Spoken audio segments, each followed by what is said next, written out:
সকালে ঘুম থেকে উঠে রান্নাঘরে কাজ করছিলাম। রাতের খাবারের বাসন ধুচ্ছিলাম। স্বামী অফিসে চলে গিয়েছিল। ছোট মেয়ে স্কুলে, বড় ছেলে ঘরে। কাচের বাসন ধুতে ধুতে নিজের চিন্তায় হারিয়ে গিয়েছিলাম। হঠাৎ পিছন থেকে দুটি হাত এসে আমাকে জড়িয়ে ধরল। ছেলে, বুঝলাম আমি। ছেলে বড় হয়েছে, আমাকে আগের মতো আর জড়িয়ে ধরে না। আজ হঠাৎ এভাবে ধরাতে প্রথমে আনন্দ লাগল, কিন্তু পরক্ষণেই সে আমার কানের কাছে মুখ নিয়ে যা ফিসফিস করে বলল, তা শুনে আমার হাত থেকে সাবানের ফেনায় ঢাকা কাচের গ্লাস পড়ে গেল সিঙ্কে। চুরমার হয়ে গেল গ্লাস। তুমি কি পাগল হয়ে গেছ? আমি তার আলিঙ্গন থেকে নিজেকে ছাড়িয়ে নিয়ে জিজ্ঞেস করলাম। না মা, আমি এখন সম্পূর্ণ সুস্থ মস্তিষ্কে আছি।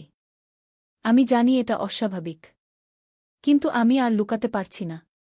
প্রতিদিন তোমাকে দেখে, তোমার স্পর্শ পেয়ে আমি অস্থির হয়ে উঠি। কি সে আবার আমার হাত ধরতে চাইল? আমি সরে গেলাম। ভাঙা কাচ আমার পায়ে লাগল, রক্ত বেরুতে লাগল। এই গল্পটি সম্পূর্ণ শুনলে আপনাদের পানি অটোমেটিক বের হয়ে যাবে, সো যত দ্রুত সম্ভব হাতের কাছে টিস্যু নিয়ে বসে পড়ো। বিছানার চাদর যেন নষ্ট না হয় সেটা সম্পূর্ণ খেয়াল রাখার অনুরোধ জানিয়ে গল্পটি এখন শুরু করব। তার আগে সর্বশেষ অনুরোধ, দয়া করে এমন পানি বের করার গল্প নিয়মিত শুনতে আমাদের চ্যানেলটি সকলেই সাবস্ক্রাইব করুন। ধন্যবাদ। হ্যালো বন্ধুরা, আমার নাম মালিনী দত্ত। আমার বয়স ৪২ বছর। আমার স্বামীর নাম দেবাশিস দত্ত, বয়স ৪৫ বছর। আমাদের ২ সন্তান, অভিজিৎ আর অনন্যা। অভিজিৎ ১৯ বছর বয়সী, কলেজে পড়ে। অনন্যা ১২ বছর বয়সী, স্কুলে যায়। আমাদের জীবন ছিল একেবারেই সাধারণ, যতক্ষণ না সেই ঘটনাটি ঘটেছিল। যে ঘটনাটি আমাদের জীবনের গতিপথকেই পাল্টে দিয়েছিল। আমি কখনোই ভাবিনি যে একটি সাধারণ সকালে রান্নাঘরে বাসন ধোয়ার সময় এমন একটি অসাধারণ আবিষ্কার করে ফেলব, যা আমাদের পারিবারিক ইতিহাসকেই নতুন করে লিখে দেবে। ধীরে ধীরে সেই দিনের ঘটনাগুলো আমার স্মৃতিতে ভেসে উঠছে। সেদিন সকাল ছিল অন্য দিনের মতোই। স্বামী অফিসে চলে গিয়েছিল। ছোট মেয়ে অনন্যা স্কুলে, বড় ছেলে অভিজিৎ ঘরে। বাসন ধুতে ধুতে নিজের চিন্তায় হারিয়ে গিয়েছিলাম। হঠাৎ পিছন থেকে দুটি হাত এসে আমাকে জড়িয়ে ধরল। অভিজিৎ, বুঝলাম আমি। তার এই আচরণে আমি প্রথমে চমকে উঠলেও পরক্ষণেই বুঝতে পারলাম যে কিছু একটা ভীষণ গোলমেলে ব্যাপার ঘটেছে। অভিজিৎ সাধারণত এভাবে আবেগপ্রবণ হয় না। সে আমার কানের কাছে মুখ নিয়ে ফিসফিস করে বলল, মা, তুমি বিশ্বাস করবে না আমি কি দেখেছি। দাদুদিদার পুরনো সিন্দুকে যে কাগজপত্র পেয়েছি তা জানলে তুমি আঁতকে উঠবে। আমার হাত থেকে তখনই সাবানের ফেনায় ঢাকা কাচের গ্লাস পড়ে গেল সিঙ্কে। চুরমার হয়ে গেল গ্লাস। ছেলের চোখে ভয় আর উত্তেজনার মিশ্রিত ভাব দেখে আমার বুক ধক করে উঠল। তুমি কি পাগল হয়ে গেছ?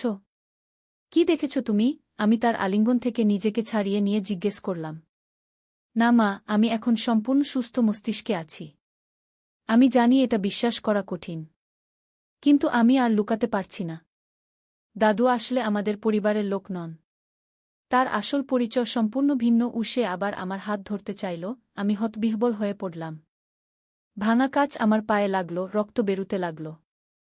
আমার শ্বশুর, দেবাশিসের বাবা, অর্থাৎ অভিজিৎ ও অনন্যার দাদু ইতিমধ্যেই মারা গিয়েছিলেন প্রায় ৫ বছর আগে। একজন সম্মানিত শিক্ষক হিসেবে সারা জীবন কাটিয়েছিলেন তিনি। তার মৃত্যুর পর তার সমস্ত জিনিসপত্র আমাদের বাড়ির অব্যবহৃত ঘরে রাখা ছিল। অনেকদিন ধরেই ভাবছিলাম ওই জিনিসগুলো গুছিয়ে রাখব, কিন্তু সময় হয়ে ওঠেনি। অভিজিৎ, তুমি কি বলতে চাচ্ছ? দাদু তো মারা গিয়েছেন অনেক দিন আগে। কি দেখেছ তুমি? আমি উদ্বিগ্ন কণ্ঠে জিজ্ঞেস করলাম। মা, ওই পুরনো সিন্দুকের মধ্যে আমি কিছু চিঠি পেয়েছি। সেগুলো পড়ে আমি স্তম্ভিত হয়ে গেছি। দাদু আসলে একজন গোপন অভিযাত্রী ছিলেন। শুধু তাই নয়, তিনি একটি অজানা দ্বীপের সন্ধান পেয়েছিলেন যেখানে নাকি এক অদ্ভুত রহস্য লুকিয়ে আছে। অভিজিতের কথা শুনে আমি হতবাক হয়ে গেলাম। স্বামীর বাবা ছিলেন একজন সাধারণ স্কুল শিক্ষক, কিভাবে তিনি একজন গোপন অভিযাত্রী হতে পারেন? এটা কি কোনো রসিকতা? অভিজিৎ, এটা কোনো মজার বিষয় নয়। তোমার দাদু একজন শিক্ষক ছিলেন, কোনো অভিযাত্রী নন, আমি দৃঢ় কণ্ঠে বললাম, যদিও আমার ভিতরটা কেমন যেন অস্থির হয়ে উঠেছিল। মা, আমি মজা করছি না। তুমি নিজে দেখো। ওই চিঠিগুলো, ডায়েরিগুলো, মানচিত্রগুলো, সবকিছু সেখানে রয়েছে। দাদু একটি সম্পদের খোঁজে ছিলেন। এমন একটি সম্পদ যা আমাদের সকলের জীবন বদলে দিতে পারে, অভিজিৎ উত্তেজিত কণ্ঠে বলল। আমি তখনও বিশ্বাস করতে পারছিলাম না। কিন্তু ছেলের চোখে এমন দৃঢ়তা দেখলাম যে একবার দেখে নেওয়াই ভালো বলে মনে করলাম। পায়ের কাঠ থেকে রক্ত ঝরছিল, সেটা একটা তোয়ালে দিয়ে বেঁধে নিয়ে আমি অভিজিতের সাথে শ্বশুরের জিনিসপত্র রাখা ঘরে গেলাম। কোণা রাখা পুরনো লোহার সিন্দুকটি খোলা ছিল। চারপাশে নানা কাগজপত্র ছড়িয়ে ছিটিয়ে ছিল। অভিজিত একটি পুরনো ডায়েরি আমার হাতে তুলে দিল। আমি কাপা হাতে সেটা খুললাম। হলদে হয়ে যাওয়া পাতার উপর ইংরেজিতে লেখা কিছু লাইন চোখে পড়ল। আজ আমি সেই দ্বীপের সন্ধান পেয়েছি। বিশ্বাস করা কঠিন, কিন্তু পুরাণের বর্ণনা অনুযায়ী ওই দ্বীপে রয়েছে এমন একটি মন্দির যার মধ্যে লুকিয়ে আছে আমাদের পূর্বপুরুষদের রহস্য। এটা কেবল সম্পদের কথা নয়, এটা ইতিহাসের একটি হারানো অধ্যায়, যা আমাদের পরিবারের সত্যিকারের উত্তরাধিকার। আমি স্তম্ভিত হয়ে গেলাম। এগুলো কি সত্যিই আমার শ্বশুরের লেখা? আমি আরও কয়েকটি পাতা ওল্টালাম। চিঠি, মানচিত্র, প্রাচীন কিছু লেখার অনুলিপি, সবকিছুই ছিল সেখানে। সবচেয়ে আশ্চর্যজনক ছিল একটি খাম, যার মধ্যে একটি লকেট ছিল। সোনার তৈরি লকেটটি খুললে দেখা গেল তার ভিতরে একটি ছোট্ট মানচিত্র আঁকা রয়েছে, যা দেখে মনে হচ্ছিল কোনো দ্বীপের। মা, তুমি বুঝতে পারছ? দাদু একটি সম্পদের খোঁজে ছিলেন। আর তার মৃত্যুর আগে তিনি সেটা খুঁজে পেয়েছিলেন, অভিজিত উত্তেজিত কণ্ঠে বলল। অভিজিত, এগুলো হয়তো কোনো উপন্যাসের খোঁজটা। তোমার দাদু লিখতেন, তুমি জানো। আমি যুক্তিসঙ্গত ব্যাখ্যা খুঁজে বার করার চেষ্টা করলাম। না মা, এগুলো কোনো উপন্যাস নয়। এখানে তারিখ দেওয়া আছে, বাস্তব স্থানের নাম উল্লেখ করা আছে। এমনকি কিছু ছবিও আছে। কি সে আরেকটি ফোল্ডার আমার দিকে এগিয়ে দিল। ভিতরে ছিল কয়েকটি পুরনো ছবি। আমার শ্বশুর, যাকে আমি চিনতাম শুধুমাত্র একজন শান্ত স্বভাবের শিক্ষক হিসেবে, সেই লোকটিকেই দেখলাম সমুদ্রের ধারে, একটি ছোট নৌকায়, অন্য কয়েকজন অচেনা লোকের সাথে। তার চোখে ছিল এমন একটি উজ্জ্বলতা যা আমি কখনো দেখিনি। দাদু দলের সবাইকে বিশ্বাস করতেন না। তিনি লিখেছেন যে তিনি একা যাবেন। কিন্তু তার আগে তিনি চেয়েছিলেন যে আমরা, তার পরিবার, যেন সত্যটা জানতে পারি। তাই তিনি এইসব কাগজপত্র রেখে গিয়েছেন, অভিজিত ব্যাখ্যা করল। কিন্তু তিনি কোথায় গিয়েছিলেন? তিনি তো একটি স্কুলে চাকরি করতেন। তিনি কিভাবে আমি বিভ্রান্ত ছিলাম। ছুটির দিনগুলোতে, গ্রীষ্মকালীন ছুটিতে তিনি একটা অভিযানে বেরিয়ে পড়তেন। কেউ জানত না, এমনকি দিদাও না, অভিজিত বলল। আমার মনে পড়ল শ্বশুর প্রায় বলতেন যে তিনি শৈল শহরে ঘুরতে যাচ্ছেন, পাহাড়ে যাচ্ছেন। আমরা ভাবতাম তিনি প্রকৃতিপ্রেমিক, তাই ঘুরতে ভালোবাসেন। কিন্তু তার এই গোপন জীবন, এটা কিছুতেই বিশ্বাস করা যাচ্ছিল না। কিন্তু এর মানে কি? এখন আমরা কি করব? আমি জিজ্ঞেস করলাম। অভিজিতের চোখে এক অদ্ভুত চমক দেখলাম। মা, আমি চাই আমরা দাদুর অসমাপ্ত কাজ শেষ করি। আমি চাই আমরা সেই দ্বীপে যাই। আমি চমকে উঠলাম। কি বলছো তুমি? এটা পাগলামি। আমরা কিভাবে জানব যে এই দ্বীপটা কোথায়? এমনকি এটা আদৌ আছে কিনা? দাদু সব বিবরণ লিখে রেখেছেন। আমরা সব খুঁজে বের করতে পারব। মা, ভাবো একবার। এটা আমাদের জীবন বদলে দিতে পারে, অভিজিত উৎসাহভরে বলল। আমি মাথা নাড়লাম। না, এটা অসম্ভব। তোমার বাবাকে কি বলবো? অননাকে? আমরা একটা অজানা দ্বীপে যাচ্ছি, যার অস্তিত্ব নিয়েই সন্দেহ আছে। আমরা বাবাকে সত্যটা বলবো। তিনিও আমাদের সাথে আসবেন। মা, এটা আমাদের পারিবারিক উত্তরাধিকার। আমাদের জানা অধিকার আছে। সেদিন সন্ধ্যায় যখন দেবাশিস ফিরে এলো, আমরা তাকে সবকিছু জানালাম। প্রথমে সে হেসে উড়িয়ে দিতে চাইল, কিন্তু ডায়েরি, চিঠি, ছবিগুলো দেখে সেও স্তম্ভিত হয়ে গেল। তার বাবার এই দিকটা সে কখনো জানত না। বাবা কখনো আমাদের কিছু বলেননি। তিনি সবসময় একজন সাধারণ শিক্ষক হিসেবেই থাকতে চেয়েছিলেন আমাদের কাছে। দেবাশিসের গলায় আবেগ ঝরে পড়ল। তারপর শুরু হলো আমাদের অভিযান প্রস্তুতি। মাসখানেক ধরে আমরা আমার শ্বশুরের সমস্ত নোট, চিঠি, মানচিত্র খুঁটিয়ে পড়লাম। ধীরে ধীরে একটি চিত্র ফুটে উঠতে লাগল। দ্বীপটি ছিল বঙ্গোপসাগরের দূরবর্তী অংশে, ভারত ও মায়ানমারের সীমানার মাঝামাঝি একটি অঞ্চলে। সেখানে একটি প্রাচীন মন্দিরের সন্ধান পেয়েছিলেন তিনি, যেখানে নাকি আমাদের পূর্বপুরুষদের একটি গুপ্ত ইতিহাস লুকিয়ে আছে। মন্দিরটা কিসের? আমি জিজ্ঞেস করেছিলাম। দাদু লিখেছেন এটা হিন্দু বুদ্ধ মিলিত ধর্মের একটি মন্দির, যা প্রায় ২৫০০ বছর আগে নির্মিত হয়েছিল। আমাদের পূর্বপুরুষরা ছিলেন সেই মন্দিরের রক্ষক, দেবাশিস ব্যাখ্যা করল। এই তথ্য আমাদের সকলকে আরও বিস্মিত করল। আমরা মধ্যবিত্ত বাঙালি পরিবার। আমাদের পূর্বপুরুষরা কিভাবে কোনো প্রাচীন মন্দিরের রক্ষক হতে পারেন? তাহলে আমরা কি সত্যিই যাচ্ছি? অনন্যা উৎসাহে ঝলমল করে উঠল। আমরা একে অপরের দিকে তাকালাম। এটা একটা পাগলামি, কিন্তু আমাদের সকলের মধ্যেই এক অদ্ভুত টান অনুভব করছিলাম। দেবাশিস অবশেষে মাথা নাড়ল। হ্যাঁ, আমরা যাব। আমাদের পারিবারিক ইতিহাস উদ্ধার করব। এভাবেই শুরু হলো আমাদের অভিযান। একটি ভাড়া করা ট্রলারে করে আমরা রওনা দিলাম সেই অজানা দ্বীপের উদ্দেশ্যে। ক্যাপ্টেন রহমান, একজন অভিজ্ঞ নাবিক, আমাদের গাইড হিসেবে সঙ্গে এলেন। শুরুতে তিনি অবিশ্বাস করেছিলেন, কিন্তু আমার শ্বশুরের মানচিত্র দেখে তিনিও উৎসাহী হয়ে উঠেছিলেন। অদ্ভুত ব্যাপার হল, যত যত আমরা সেই দ্বীপের দিকে এগিয়ে যাচ্ছিলাম, ততই আবহাওয়া খারাপ হতে লাগল। মেঘ ঘনিয়ে এল, সমুদ্র উত্তাল হয়ে উঠল। এমন মনে হচ্ছিল যেন প্রকৃতি আমাদের বাধা দিতে চাইছে। মা, আমি ভয় পাচ্ছি, অনন্যা আমার কাছে এসে ফিসফিস করে বলল। ভয় নেই মা, আমরা সবাই সাথে আছি, আমি তাকে সান্ত্বনা দিলাম, যদিও আমি নিজেও ভয় পাচ্ছিলাম। ক্যাপ্টেন রহমান চিন্তিত স্বরে বললেন, আমরা পথ হারিয়ে ফেলছি। এই দ্বীপটা যেন কোথাও নেই। না, এটা থাকতেই হবে, দেবাশিস দৃঢ় স্বরে বলল। আমার বাবার গবেষণাকে আমি বিশ্বাস করি। আমরা প্রায় হতাশ হয়ে পড়েছিলাম, যখন হঠাৎ ক্যাপ্টেন রহমান চিৎকার করে উঠলেন, ওখানে! আমি দেখতে পাচ্ছি। কুয়াশার মধ্য দিয়ে আমরা একটি ছোট দ্বীপের আকার দেখতে পেলাম। আমাদের হৃদস্পন্দন বেড়ে গেল। এটাই কি সেই দ্বীপ? দ্বীপে নামার পর আমরা দেখলাম এটা প্রায় জনমানবশূন্য। ঘন জঙ্গল, উঁচু নিচু পাহাড়, আর সমুদ্রের শব্দ ছাড়া আর কিছু নেই।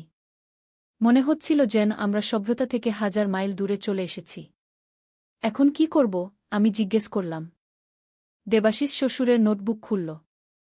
বাবা লিখেছেন মন্দির পাহাড়ের উত্তর দিকে। আমাদের সেদিকে যেতে হবে গু।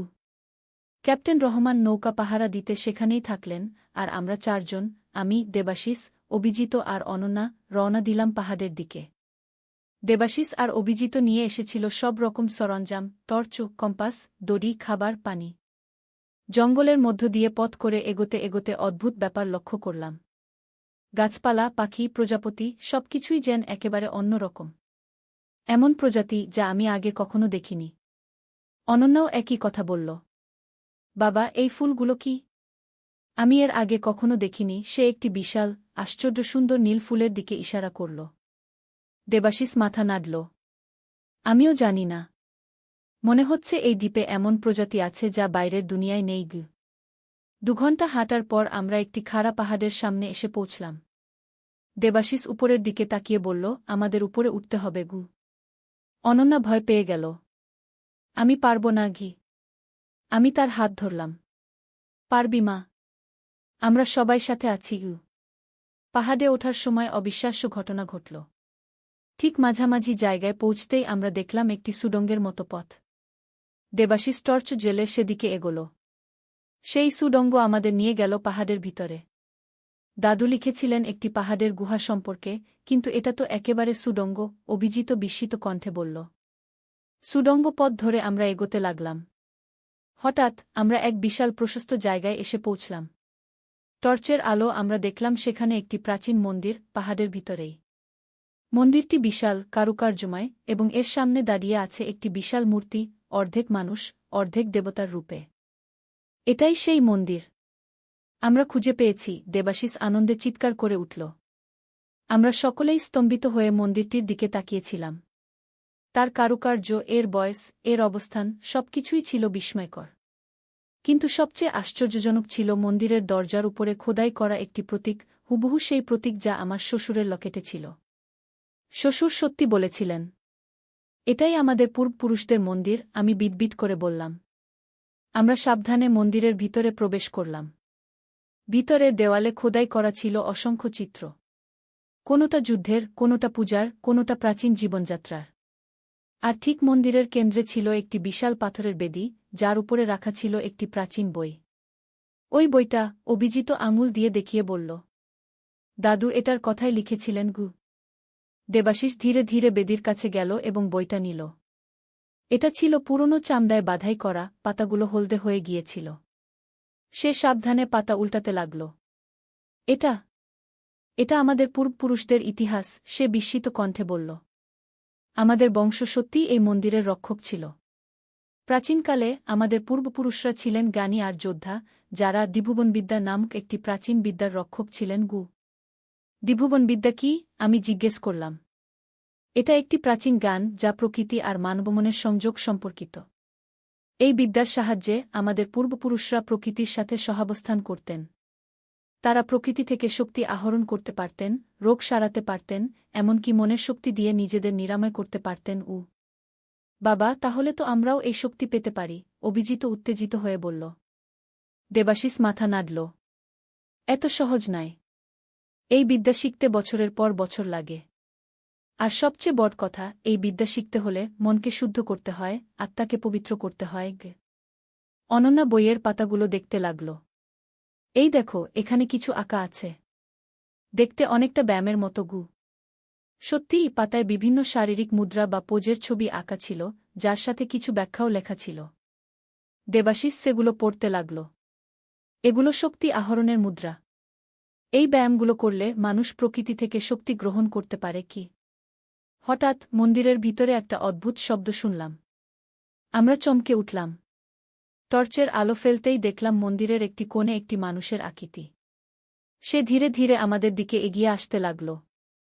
কে ওখানে? দেবাশিস কাঁপা গলায় জিজ্ঞেস করল। আমি তোমাদের অপেক্ষা করছিলাম, একটি শান্ত, গম্ভীর কণ্ঠস্বর শোনা গেল। আমাদের সামনে এসে দাঁড়ালেন একজন বৃদ্ধ। তার দীর্ঘ সাদা দাড়ি, জ্যোতির্ময় চোখ, গায়ে একটি সাদা আলখাল্লা। তাকে দেখলে মনে হয় তিনি এই মন্দিরেরই একজন। আপনি কে? আমি ভয়ে ভয়ে জিজ্ঞেস করলাম। আমি রাজীব দত্ত। আমি এই মন্দিরের বর্তমান রক্ষক। তিনি মৃদু হাসলেন। দত্ত? দেবাশিস চমকে উঠল। আমাদেরও পদবী দত্ত। আপনি কি আমাদের আত্মীয়? বৃদ্ধ হাসলেন। হ্যাঁ, আমরা একই বংশের। আমি তোমার বাবার কাকা হই। তিনি আমার সম্পর্কে তোমাদের বলেননি, কারণ আমি বহু বছর আগে এই পথ বেছে নিয়েছিলাম, মন্দিরের রক্ষক হওয়ার পথ। দেবাশিস স্তম্ভিত হয়ে গেল। আপনি আপনি জীবিত? বাবা কখনো আপনার কথা বলেননি? তোমার বাবা অনেক বছর আগে আমাকে খুঁজে পেয়েছিলেন। তিনি আমাদের পূর্বপুরুষদের ইতিহাস জানতে চেয়েছিলেন। আমি তাকে সবকিছু জানিয়েছিলাম, রাজীব বললেন। তিনি প্রতিজ্ঞা করেছিলেন যে তিনি একদিন তার পরিবারকে এই সত্য জানাবেন এবং তাদের এখানে নিয়ে আসবেন। দুঃখের বিষয়, তিনি নিজে আসতে পারেননি। কিন্তু তোমরা এসেছ, তার সন্তানেরা। আপনি এতদিন কিভাবে বেঁচে আছেন? আমি পণে জিজ্ঞেস করে ফেললাম, তারপর নিজের প্রশ্নে নিজেই লজ্জিত হয়ে পড়লাম। রাজীব হাসলেন। দ্বিভুবনবিদ্যা। এই বিদ্যার কারণেই আমি দীর্ঘজীবী হয়েছি। প্রকৃতির সাথে সংযোগ, শুদ্ধ জীবনযাপন, আর এই মন্দিরের শক্তি, এসব মিলে আমার আজু বাড়িয়েছে। আমরা অবাক হয়ে তার কথা শুনছিলাম। তিনি আমাদের মন্দিরের আরও ভিতরে নিয়ে গেলেন।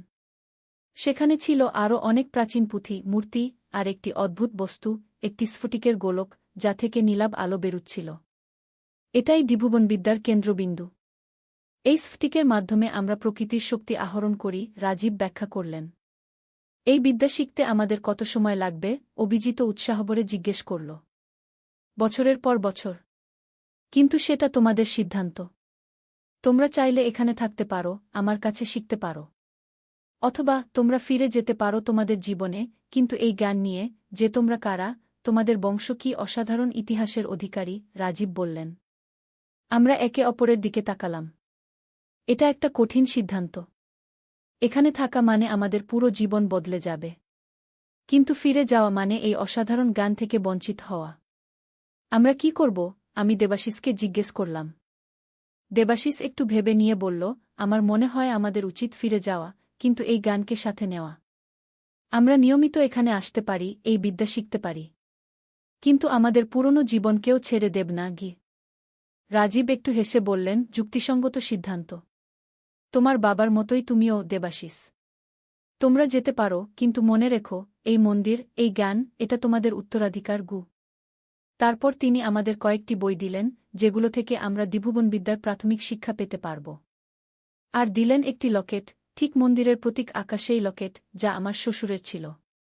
এটা পরে রেখো, এটা তোমাদের রক্ষা করবে, তিনি বললেন। আমরা বিদায় নিলাম রাজীবের কাছ থেকে, প্রতিজ্ঞা করলাম আবার আসব। মন্দির থেকে বেরিয়ে আসার পর আমরা দেখলাম সূর্য ডুবে যাচ্ছে। আকাশে রঙের খেলা, সমুদ্রের শব্দ, সবকিছু যেন আরও সুন্দর লাগছিল এখন। এটা তাহলে সত্যি? অভিজিৎ বিটবিট করে বলল।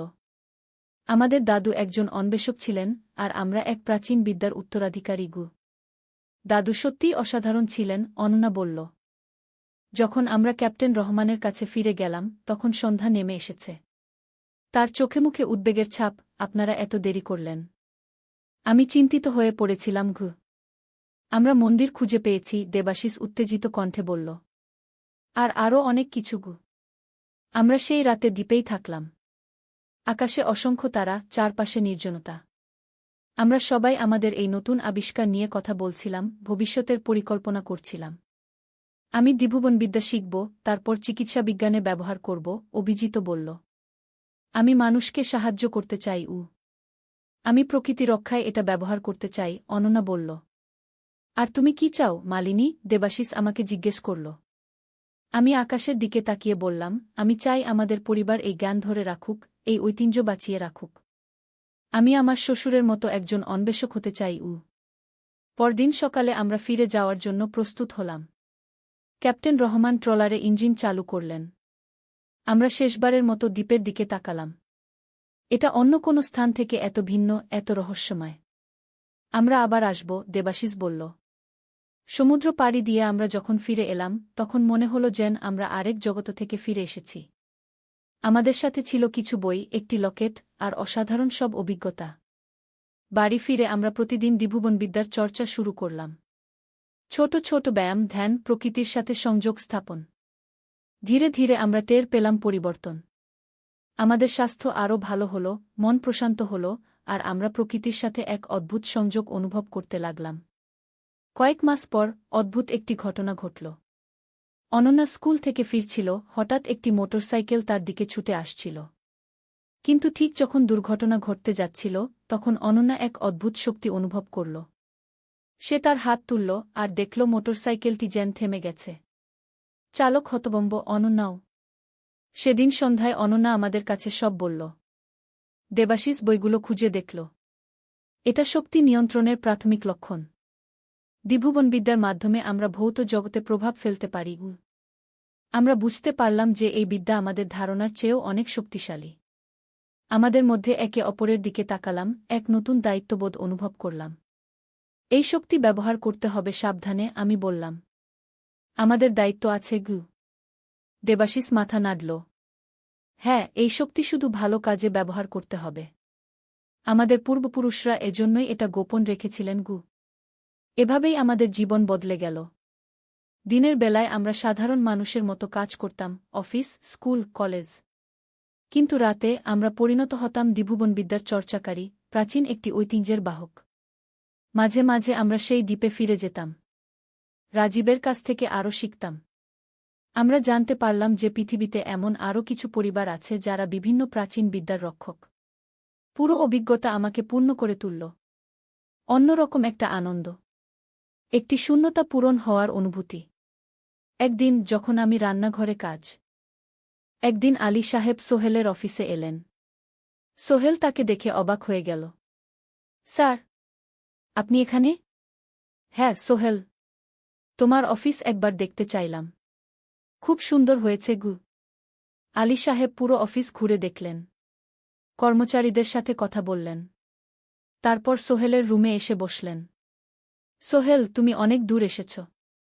মনে আছে 7 বছর আগে তুমি যখন আমার অফিসে প্রথম এসেছিলে চা বানানোর কাজ করতে? হ্যাঁ স্যার, সব মনে আছে ইউ। আমি গর্বিত যে আমি তোমাকে একটা সুযোগ দিয়েছিলাম। আর তুমি সেই সুযোগকে কাজে লাগিয়েছ। জানো সফলতার মূল সূত্র কি? কি স্যার?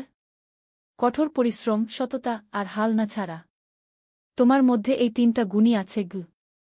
সোহেল চোখে জল নিয়ে বলল, আপনি না থাকলে আজ আমি এখানে পৌঁছাতে পারতাম না স্যার। না সোহেল, আমি শুধু একটা দরজা খুলে দিয়েছিলাম। ভেতরে ঢুকে পথ তৈরি করেছ তুমি নিজে গু। আলী সাহেব চলে যাওয়ার আগে বললেন, আমার একটা বড় প্রজেক্ট আছে। একটা 20 ফ্লোর বিজনেস টাওয়ার। আমি চাই তুমি এই প্রজেক্টে আমার সাথে পার্টনার হও। 50-50। রাজি? সোহেল অবাক হয়ে গেল। এত বড় প্রজেক্ট! স্যার, আমার কি যথেষ্ট সামর্থ্য আছে? আছে। আমি বিশ্বাস করি। সোহেল রাজি হয়ে গেল। এটা তার জীবনের সবচেয়ে বড় প্রজেক্ট হবে। ৫০ অধ্যায়, বড় চ্যালেঞ্জ। 20 ফ্লোর বিজনেস টাওয়ারের কাজ শুরু হল। এটা সোহেলের জীবনের সবচেয়ে বড় চ্যালেঞ্জ। প্রজেক্টের বাজেট প্রায় ১০ করোড় টাকা। সোহেলকে ৫ করোড় টাকা ইনভেস্ট করতে হবে। সোহেল তার সব সঞ্চয়ে, ব্যাংক লোন আর কিছু ইনভেস্টর থেকে টাকা জোগাড় করল। এটা একটা বিশাল ঝুঁকি। যদি প্রজেক্ট ব্যর্থ হয়, সব শেষ। মিনা চিন্তিত ছিল। সোহেল, এত বড় ঝুঁকি নেওয়া ঠিক হবে? মিনা, জীবনে বড় কিছু করতে হলে ঝুঁকি নিতে হয়। আমি এই সুযোগ হাতছাড়া করতে চাই না। কিন্তু যদি কিছু ভুল হয়? ভুল হবে না। আমি আলী সাহেবের সাথে আছি। উনি আমাকে গাইড করবেন। প্রজেক্ট শুরু হল। প্রথম ৬ মাস সব ভালোই চলছিল। কাজ সময়মতো হচ্ছে, বাজেট ঠিক আছে। কিন্তু ৭ মাসের মাথায় একটা বড় সমস্যা দেখা দিল। একজন প্রধান ইনভেস্টর হঠাৎ তার টাকা ফেরত চাইলেন। তিনি অন্য একটা জরুরি কাজে টাকা লাগবে বলে জানালেন। ১ করোড় টাকা ফেরত দিতে হবে। সোহেল বিপদে পড়ে গেল। ১ করোড় টাকা এখন কোথায় পাবে? প্রজেক্টে সব টাকা ঢেলে দিয়েছে। সে আলী সাহেবের সাথে কথা বলল। আলী সাহেব বললেন, চিন্তা করো না, আমি ব্যবস্থা করছি। কিন্তু আলী সাহেবও বড় একটা প্রজেক্টে আটকে আছেন। তার হাতে লিকুইড ক্যাশ নেই। সোহেল অন্য ব্যাংক থেকে লোন নেওয়ার চেষ্টা করল। কিন্তু ব্যাংক বলল, ইতিমধ্যে তার অনেক লোন আছে, নতুন লোন দিতে পারবে না। সোহেল রাতে ঘুমাতে পারছিল না। খাওয়া দাওয়া বন্ধ করে দিয়েছিল। মিনা তাকে দেখে খুব চিন্তিত হয়ে গেল। সোহেল, প্লিজ নিজেকে এভাবে শেষ করে ফেলো না। কোনো একটা রাস্তা বের হবেই। কিন্তু সোহেল কোনো রাস্তা দেখতে পাচ্ছিল না। ইনভেস্টর ১৫ দিন সময় দিয়েছে। ১৫ দিনের মধ্যে টাকা ফেরত না দিলে তিনি আইনি ব্যবস্থা নেবেন। ১০ দিন কেটে গেল। সোহেল কোনো সমাধান খুঁজে পেল না। সে প্রায় হাল ছেড়ে দিয়েছিল। ১১ দিনের দিন একটা অপ্রত্যাশিত ঘটনা ঘটল। জাহিদ ভাই, সোহেলের পুরনো সহকর্মী, তার অফিসে এলেন। জাহিদ ভাই এখন একটা রিয়েল এস্টেট কোম্পানিতে সিনিয়র ম্যানেজার। সোহেল, আমি তোমার সমস্যার কথা শুনেছি। হ্যাঁ ভাই, আমি বিপদে পড়েছি। আমি তোমাকে সাহায্য করতে চাই। আমার কিছু সঞ্চয় আছে, ৫ লাখ টাকা। তুমি নাও। সোহেল চোখে জল নিয়ে বলল, ভাই, আমি কিছু বলার দরকার নেই। তুমি আমাকে অনেক কিছু শিখিয়েছ। তোমার কাছ থেকে পরিশ্রম আর সততা শিখেছি। এখন আমার পালা তোমাকে সাহায্য করার। জাহিদ ভাই চলে যাওয়ার পর আরও দুজন এলো। একজন সোহেলের পুরনো ক্লায়েন্ট, আরেকজন তার কর্মচারী। দুজন মিলে আরও ৮ লাখ টাকা দিল। করিম মামা ২০ লাখ টাকা ব্যবস্থা করলেন। তার কিছু বন্ধুদের কাছ থেকে ধার করে। মিনা তার সব গয়না বিক্রি করে ১০ লাখ টাকা দিল। সবাই মিলে প্রায় ৪৫ লাখ টাকা জোগাড় হল।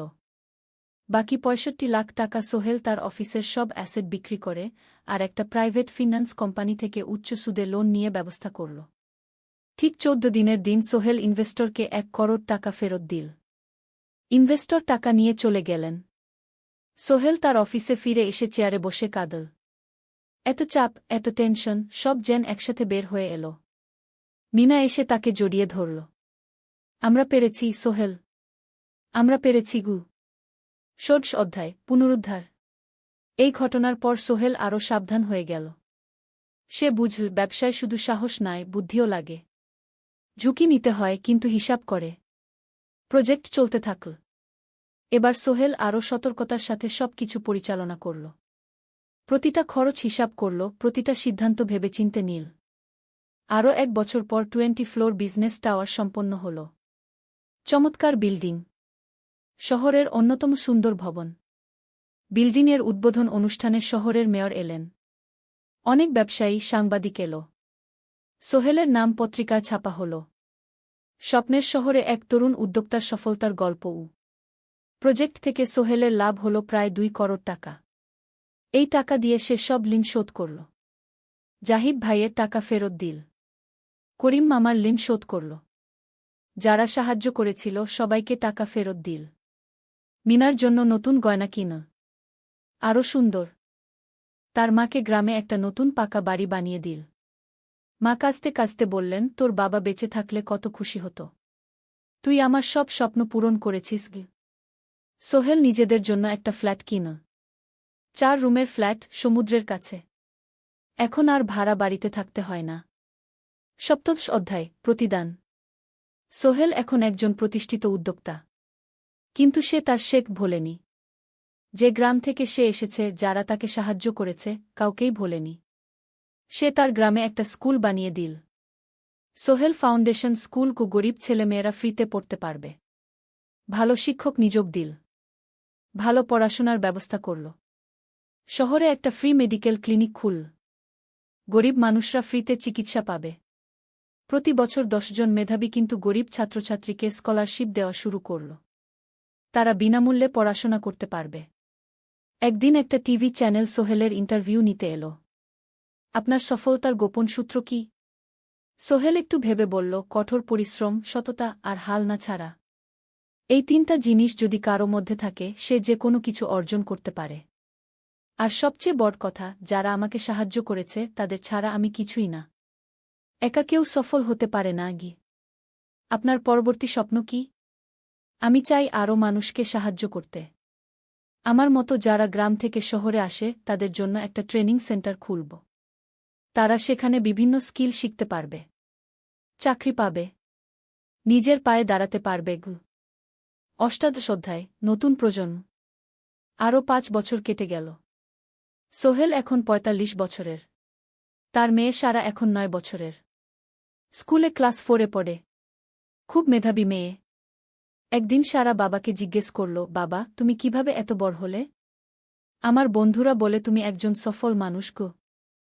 সোহেল তাকে কোলে নিয়ে বসল। বাবা, তুমি জানো তোমার দাদু ছিলেন একজন স্কুল শিক্ষক। খুব সৎ মানুষ। কিন্তু আমরা গরিব ছিলাম। আমি রিকশা চালাতাম গো। রিকশা? সত্যি? হ্যাঁ। তারপর আমি এই শহরে এলাম। অনেক কষ্ট করেছি। কিন্তু হাল ছাড়িনি। মানুষ আমাকে সাহায্য করেছে। আর আমি কঠোর পরিশ্রম করেছি। বাবা, আমিও কি তোমার মতো হতে পারব? অবশ্যই পারবে বাবা। তবে মনে রেখো, সফলতা মানে শুধু টাকা পয়সা না। সফলতা মানে ভালো মানুষ হওয়া, অন্যদের সাহায্য করা, সৎ থাকা। সারা মাথা নাডল। আমি ভালো মানুষ হব বাবা। সোহেল তার মেয়েকে জড়িয়ে ধরল। মনে মনে ভাবল, তার জীবনের সব কষ্ট সার্থক হয়েছে। মিনা রান্নাঘর থেকে ডাকল, খাবার তৈরি। এসো। সোহেল সারাকে নিয়ে ডাইনিং টেবিলে গেল। ঋতু এসেছে। সে এখন বিয়ে করেছে, তার একটা ছেলে হয়েছে। সোহেলের মা মাঝে মাঝে চট্টগ্রামে বেড়াতে আসেন। আজও এসেছেন। সবাই মিলে খেতে বসল। হাসিগল্পে ভরা পরিবার। সোহেল তাকাল তার মায়ের দিকে, মিনার দিকে, সারার দিকে, ঋতুর দিকে। মনে হল, জীবনে আর কি চাই? খাওয়া শেষে সবাই বসে রইল। গল্প করছিল। হঠাৎ সোহেলের ফোন বাজল। অফিস থেকে। একটা জরুরি বিষয়। সোহেল ফোন রেখে দিয়ে মিনাকে বলল, একটা নতুন প্রজেক্টের প্রস্তাব এসেছে। একটা এতিমখানা বানানোর কাজ। সরকারি প্রজেক্ট। তুমি নেবে? অবশ্যই। এটা আমার স্বপ্নের প্রজেক্ট। যেসব বাচ্চাদের বাবা মা নেই তাদের জন্য একটা সুন্দর জায়গা। মিনা হাসল। তুমি কখনো বদলাও না। এখনো অন্যদের কথা ভাবো। এটাই তো জীবন মিনা। শুধু নিজের জন্য বাঁচলে কি হবে? 49 অধ্যায়, উত্তরাধিকার। 10 বছর আরও কেটে গেল। সোহেল এখন 55 বছরের। তার চুলে পাক ধরেছে। কিন্তু শক্তি এখনও আগের মতোই। সারা এখন 19 বছরের। সে বিশ্ববিদ্যালয়ে ইঞ্জিনিয়ারিং পড়ছে। সে চায় বাবার মতো কনস্ট্রাকশন ইন্ডাস্ট্রিতে কাজ করতে। একদিন সারা বাবাকে বলল, বাবা, আমি তোমার কোম্পানিতে কাজ করতে চাই। এখনও তো তোর পড়াশোনা বাকি। জানি। কিন্তু আমি এখন থেকেই শিখতে চাই। ছুটির দিনে তোমার সাথে সাইটে যেতে চাই। দেখতে চাই কিভাবে কাজ হয়। সোহেল খুশি হয়ে গেল। তার মেয়ে তার পথ অনুসরণ করতে চায়। ঠিক আছে। কিন্তু শর্ত হল, তোকে সবকিছু নিজ থেকে শিখতে হবে। কোনো স্পেশাল ট্রিটমেন্ট পাবি না। আমি তো তাই চাই, বাবাগু। সারা তার বাবার সাথে কাজ শিখতে শুরু করল। সে দেখল কিভাবে শ্রমিকরা কাজ করে, কিভাবে ম্যাটেরিয়াল বাছাই করতে হয়, কিভাবে একটা প্রজেক্ট ম্যানেজ করতে হয়। সোহেল তাকে কোনো সহজ পথ দিল না। সারাকেও সবার মতো কষ্ট করতে হল। সাইটে রোদে দাঁড়িয়ে থাকতে হল। শ্রমিকদের সাথে কথা বলতে হল। কিন্তু সারা হাল ছাড়ল না। সে তার বাবার মেয়ে। পরিশ্রম করতে জানে। 3 বছর পর সারা গ্রাজুয়েট হল। সে সোহেলের কোম্পানিতে জুনিয়র প্রজেক্ট ম্যানেজার হিসেবে যোগ দিল।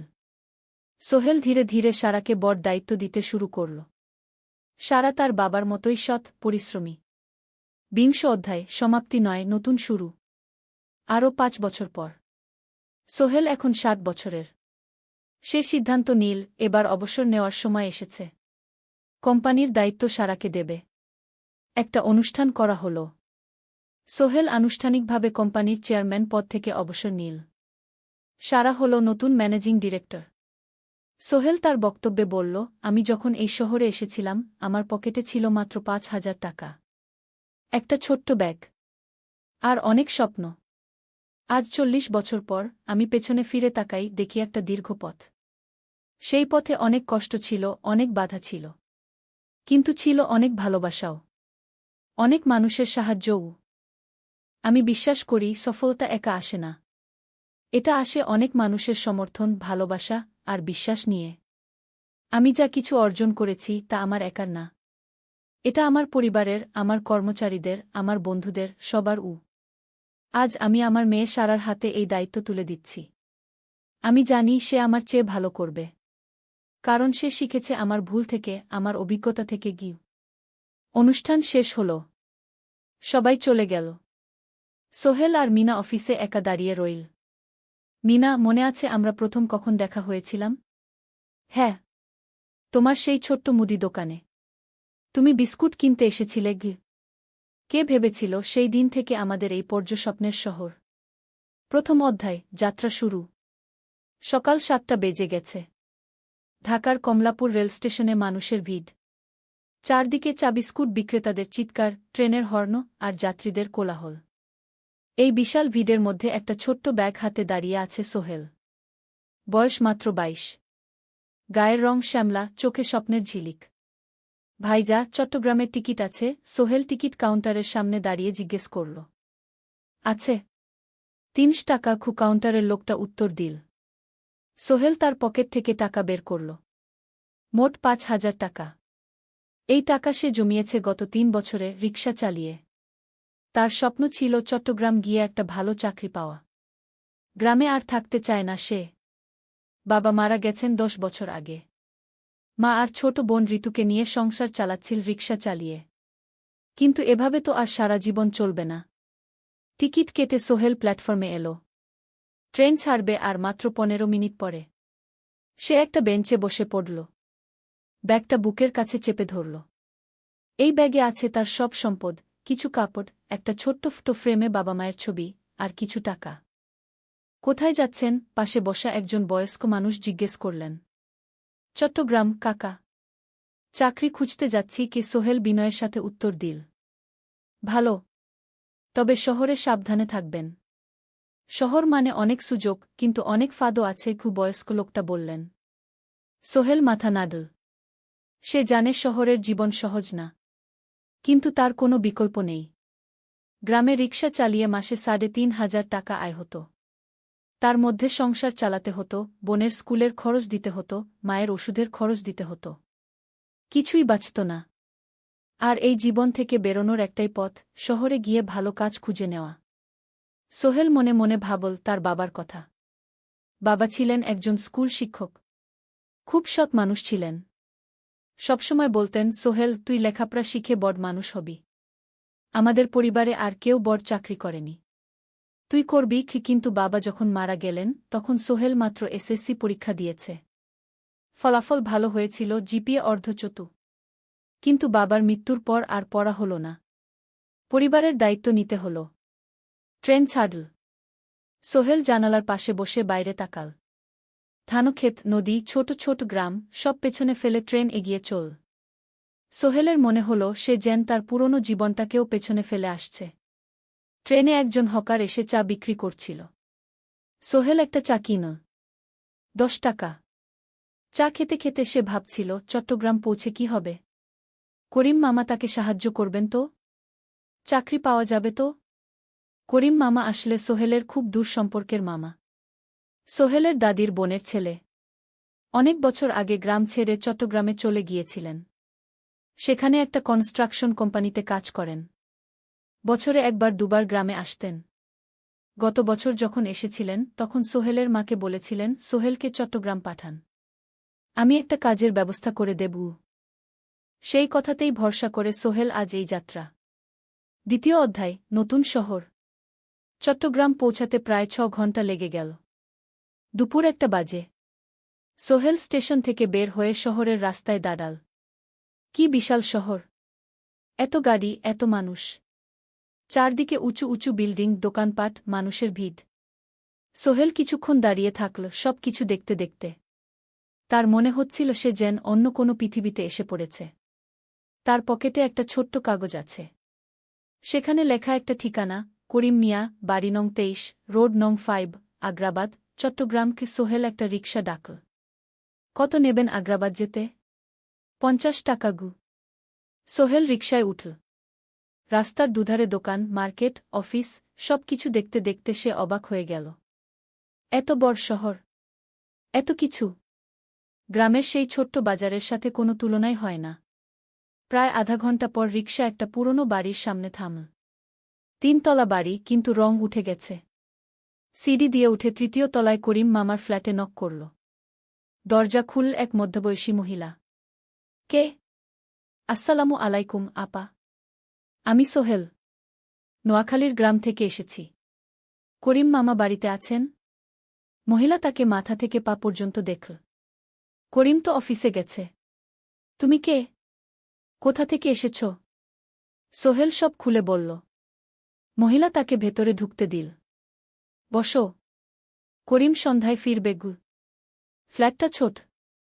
2টো রুম, একটা ছোট্ট রান্নাঘর আর একটা বাথরুম। কিন্তু সোহেলের কাছে খুব সুন্দর লাগল। গ্রামের সেই টিনের ঘরের চেয়ে তো অনেক ভালো। মহিলা তার নাম জানাল সালমা। করিম মামার স্ত্রী। তাদের 2টো ছেলে, একজন ক্লাস 8-এ পড়ে, আরেকজন ক্লাস 5-এ।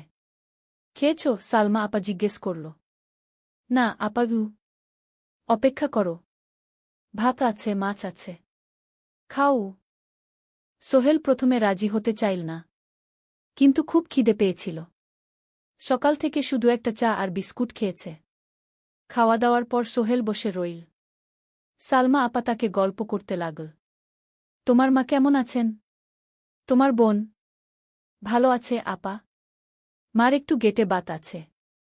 ওষুধ খাচ্ছেন। বোন স্কুলে পড়ে কু। তুমি কি করতে চাও এখানে? চাকরি খুঁজছি আপা।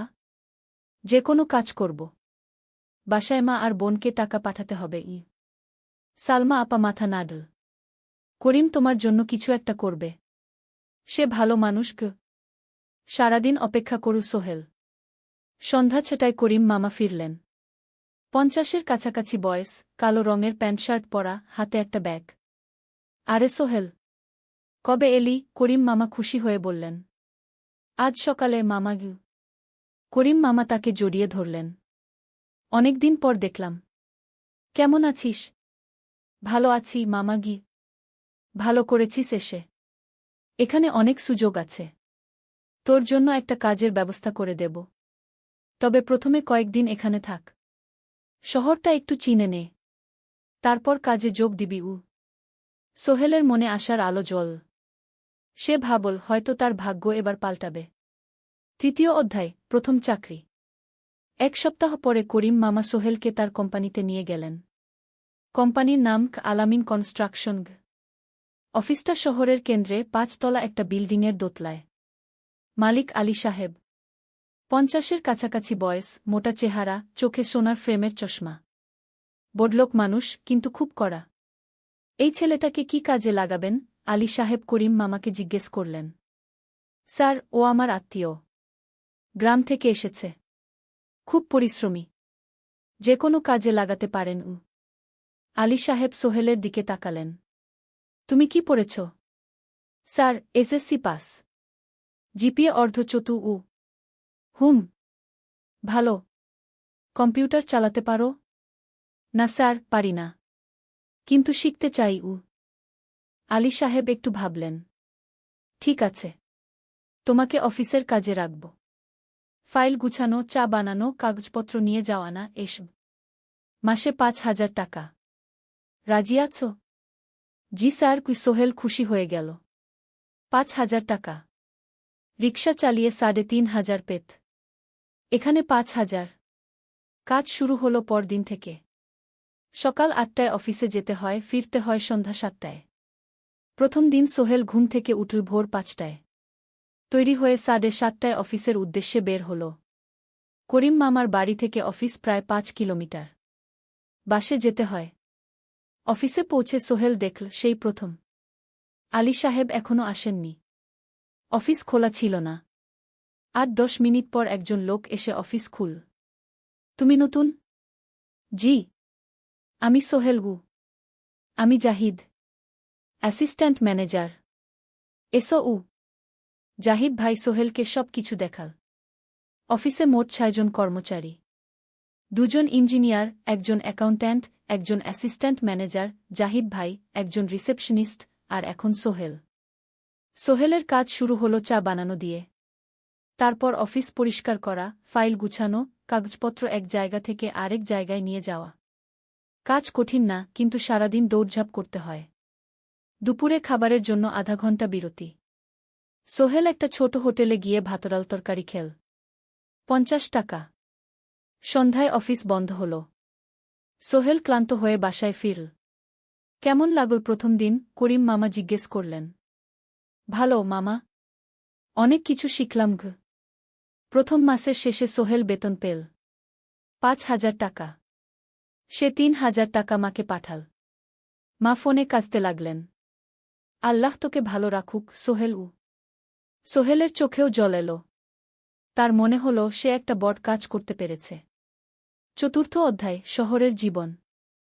3 মাস কেটে গেল। সোহেল এখন শহরের সাথে মিশে গেছে। প্রতিদিন অফিসে যাও আসার পথে সে দেখে হাজারো মানুষের জীবন। কেউ সফল, কেউ ব্যর্থ।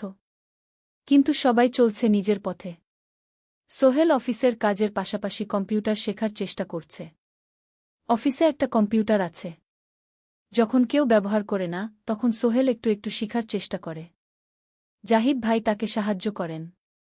সোহেল, তুমি যদি কম্পিউটার ভালোভাবে শিখতে পারো, তাহলে তোমার ভবিষ্যৎ উজ্জ্বল। জাহিদ ভাই একদিন বললেন। কিভাবে শিখব ভাই? ট্রেনিং সেন্টারে যাও। সন্ধ্যায় ক্লাস আছে। মাসে 2,000 টাকা লাগবে গি। সোহেল ভাবল। 2,000 টাকা অনেক। কিন্তু এটা বিনিয়োগ। ভবিষ্যতের জন্য। সে একটা ট্রেনিং সেন্টারে ভর্তি হল। সপ্তাহে 3 দিন, সন্ধ্যা 7:30 থেকে রাত 9টা পর্যন্ত ক্লাস। কম্পিউটারের basic, MS Word, Excel, PowerPoint, internet ব্যবহার। একদিন অফিস থেকে ফেরার সময় সোহেল একটা দোকানে চা খেতে গেল। দোকানের পাশেই একটা ছোট্ট মুদি দোকান। সেখানে একটা মেয়ে বসে আছে। বয়স হবে 20-এর কাছাকাছি। সাদাসিধে চেহারা, সাদা শাড়ি পরা, কিন্তু চোখে এক ধরনের দৃঢ়তা। ভাইজা, 1 প্যাকেট বিস্কুট দেন কি? সোহেল বলল। মেয়েটা বিস্কুট দিল। 20 টাকা। সোহেল টাকা দিয়ে যাচ্ছিল, হঠাৎ মেয়েটা বলল, আপনি নতুন এসেছেন এই এলাকায়, তাই না? হ্যাঁ। 3 মাস হল। কিভাবে বুঝলেন? আপনার চেহারা দেখেই বোঝা যায়। এখনও গ্রামের ছোঁয়া আছে। আর আপনি প্রতিদিন এই পথ দিয়ে যান। দেখেছি কি? মেয়েটা হাসল। সোহেলও হেসে ফেল। আপনি খুব পর্যবেক্ষক মনে হচ্ছে গি। জীবনে অনেক কিছু দেখেছি। তাই মানুষকে চিনতে শিখেছি গি। আপনার নাম? মিনা। এই দোকান আমার বাবার। উনি অসুস্থ, তাই আমি দেখছি গু। সেদিন থেকে সোহেল প্রায়ই সেই দোকানে যেতে শুরু করল। মিনার সাথে গল্প করত। ধীরে ধীরে তাদের মধ্যে একটা বন্ধুত্ব তৈরি হল। মিনাও তার জীবনের গল্প বলল। মিনার মা মারা গেছেন যখন সে মাত্র 7 বছরের। বাবা আব্দুল হামিদ একা হাতে মিনাকে বড় করেছেন। মুদি দোকান দিয়ে সংসার চালান। মিনা কলেজে পড়ে, অনার্স 2nd ইয়ার। সকালে কলেজে যায়, দুপুরে ফিরে এসে দোকান সামলায়। বাবার হার্টের সমস্যা আছে, তাই ভারী কাজ করতে পারেন না। তোমার স্বপ্ন কি? একদিন সোহেল জিজ্ঞেস করল। গ্র্যাজুয়েশন শেষ করে একটা ভালো চাকরি করব। তারপর বাবাকে ভালো চিকিৎসা করাব। তুমি? আমিও চাকরি করে পরিবারকে ভালোভাবে দেখভাল করতে চাই। মা আর বোনকে নিয়ে শহরে আনব একদিন দুজনেই নিজেদের স্বপ্নের কথা বলতে গিয়ে বুঝল তাদের স্বপ্ন অনেকটা একই রকম। পঞ্চম অধ্যায়, বিপদ। 6 মাস কেটে গেল। সোহেল এখন আলী সাহেবের খুব প্রিয় কর্মচারী। সে শুধু চা বিস্কুট দেওয়ার কাজই করে না, এখন কম্পিউটারেও কিছু কাজ শিখেছে। ছোটখাটো টাইপিং, ডেটা এন্ট্রি এসব করতে পারে। আলী সাহেব খুশি হয়ে তার বেতন বাড়িয়ে 8,000 টাকা করে দিয়েছেন। একদিন রাতে সোহেল অফিস থেকে ফিরছিল। সেদিন একটু দেরি হয়ে গেছে। রাত প্রায় 9টা। সাধারণত সোহেল সন্ধ্যা 7:30টায় ফিরে।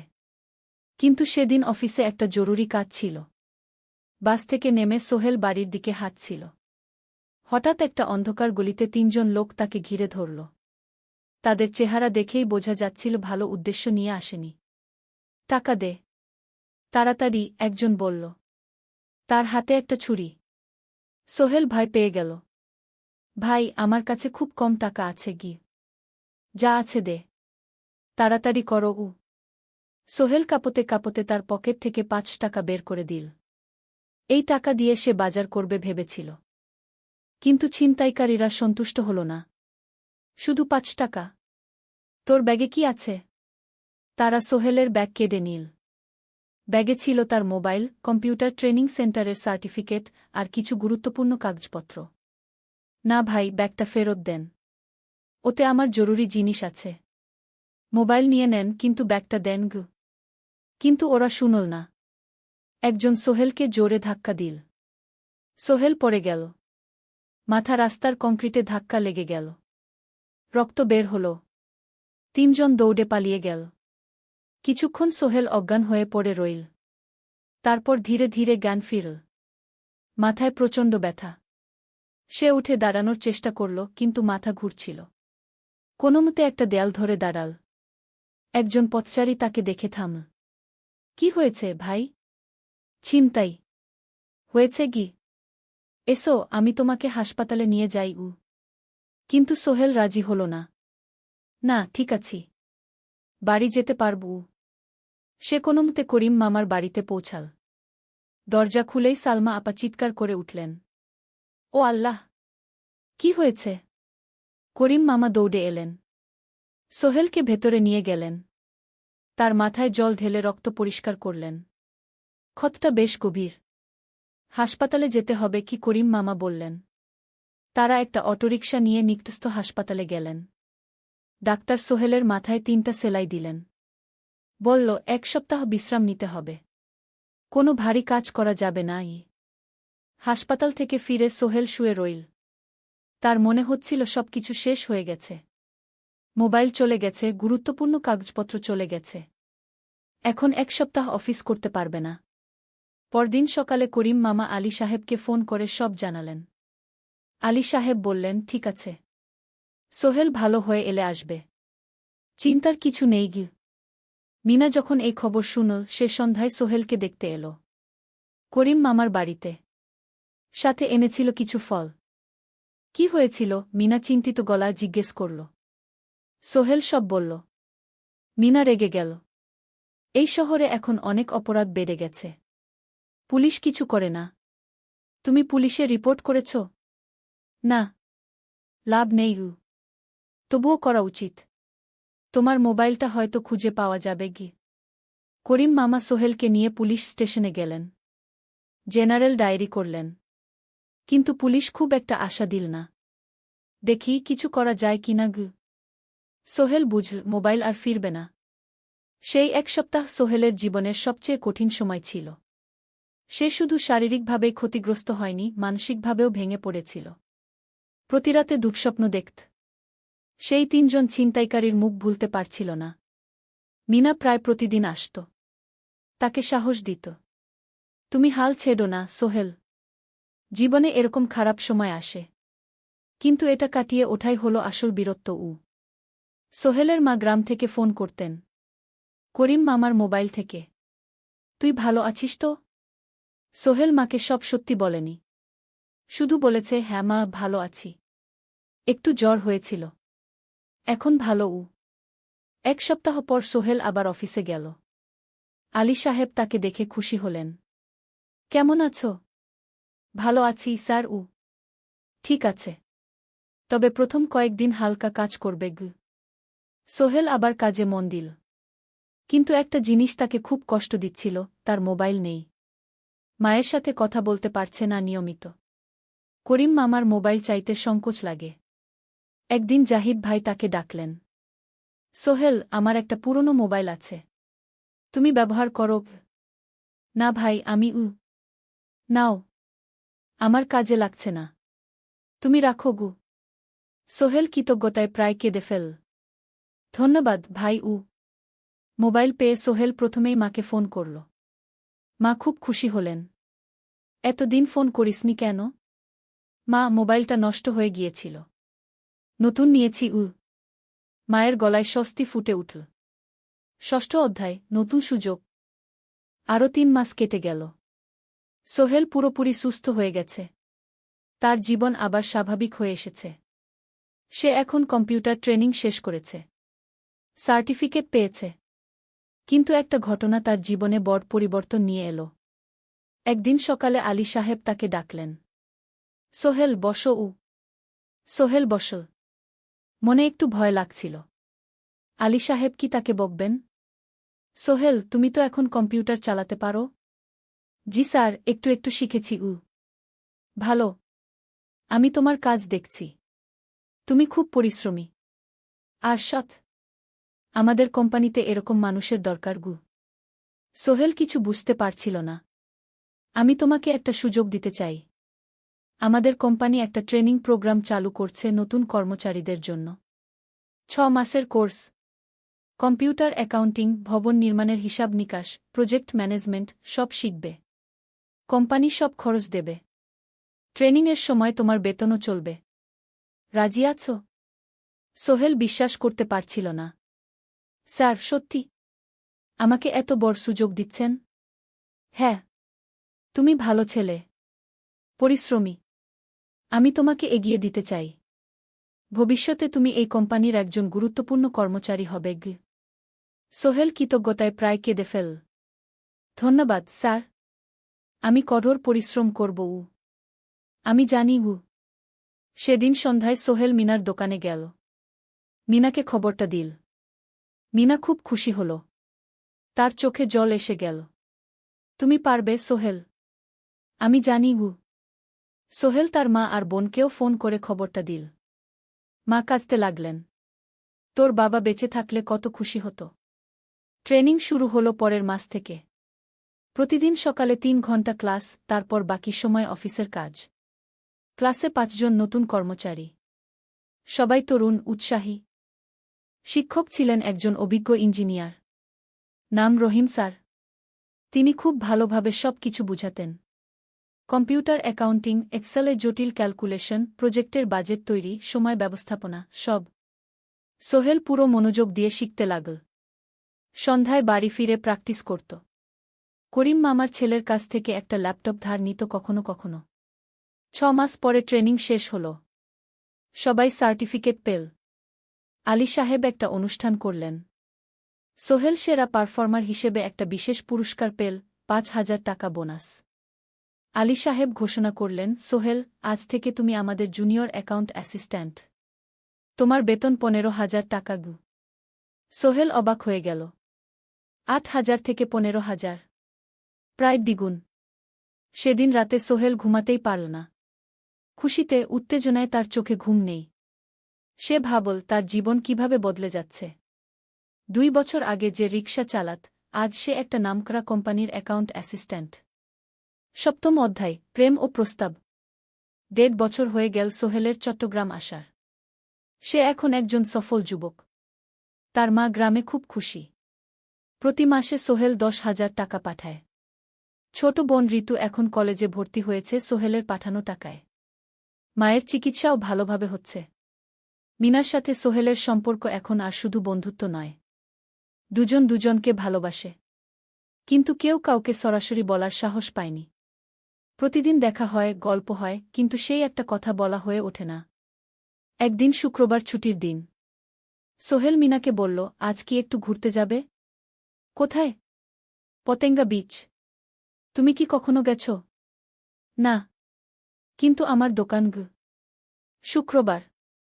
তোমার বাবা সামলাবে গ। মিনা রাজি হয়ে গেল। দুপুরে দুজনে বাস নিয়ে পতেঙ্গা গেল। সমুদ্র দেখে মিনা অবাক হয়ে গেল। কি সুন্দর! দুজনে বালিতে বসল। ঢেউয়ের শব্দ শুনতে শুনতে গল্প করছিল। হঠাৎ সোহেল বলল, মিনা, তোমার সাথে কিছু বলার ছিল। বলো। সোহেল একটা লম্বা শ্বাস নিল। তুমি জানো, আমি তোমাকে ভালোবাসি। মিনা হাসল। তার চোখ ভিজে গেল। জানি। আমিও তোমাকে ভালোবাসি, সোহেল।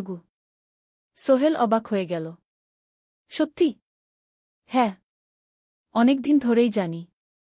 তুমি আমার জীবনে এসে সব কিছু বদলে দিয়েছ। তোমার সাথে থাকলে আমার মনে হয় আমি যে কোনো কিছু করতে পারব। দুজনে কিছুক্ষণ চুপ করে বসে রইল। সমুদ্রের ঢেউ এসে পায়ে লাগছিল। সূর্য পশ্চিমে ঢলে পড়ছে। আকাশ লালকুমলা হয়ে গেছে। কিন্তু আমার বাবার সাথে কথা বলতে হবে, কি মিনা বলল। আমি তৈরি। যখন বলবে তখন বলব। পরের সপ্তাহে সোহেল মিনার বাবার সাথে কথা বলল। আব্দুল হামিদ সাহেব প্রথমে একটু দ্বিধা করলেন। তুমি কোনো পরিবারের ছেলে? তোমার বাবা কি করতেন? সোহেল সব সত্যি বলল। তার বাবা ছিলেন স্কুল শিক্ষক। মারা গেছেন 10 বছর আগে। মা গ্রামে থাকেন। ছোট বোন কলেজে পড়ে। তুমি নিজে কি করো? আমি আলামিন কনস্ট্রাকশন কোম্পানিতে জুনিয়র অ্যাকাউন্ট অ্যাসিস্ট্যান্ট। মাসে 15,000 টাকা বেতন। আব্দুল হামিদ সাহেব ভাবলেন। তারপর বললেন, দেখো মিনা আমার একমাত্র সন্তান। তার মা নেই। আমি একা তাকে বড় করেছি। আমি চাই মিনা একজন ভালো ছেলের সাথে বিয়ে হোক। তুমি দেখতে ভালো ছেলে মনে হচ্ছে। কিন্তু আমাকে তোমার মায়ের সাথে দেখা করতে হবে। তোমার পরিবারকে জানতে হবে। জি আঙ্কেল। আমি ব্যবস্থা করছি। সোহেল খুশিতে আটখানা। সে সেদিন রাতেই তার মাকে ফোন করল। মাকে সব বলল। মা প্রথমে অবাক হলেন। তারপর খুশি হলেন। মিনা মেয়েটা কেমন? খুব ভালো মা। তুমি দেখলে পছন্দ করবে। ঠিক আছে। আমি আর ঋতু আসছি চট্টগ্রাম। 2 সপ্তাহ পর সোহেলের মা আর বোন চট্টগ্রাম এল। সোহেল তাদের নিয়ে মিনার বাড়িতে গেল। 2 পরিবার একসাথে বসল। মিনার বাবা সোহেলের মাকে দেখে খুশি হলেন। সোহেলের মা সহজ সরল ভদ্রমহিলা। আপনার ছেলে খুব ভালো। মিনা তাকে পছন্দ করে। আমিও রাজি। আব্দুল হামিদ সাহেব বললেন। আমার সোহেল সৎ ছেলে।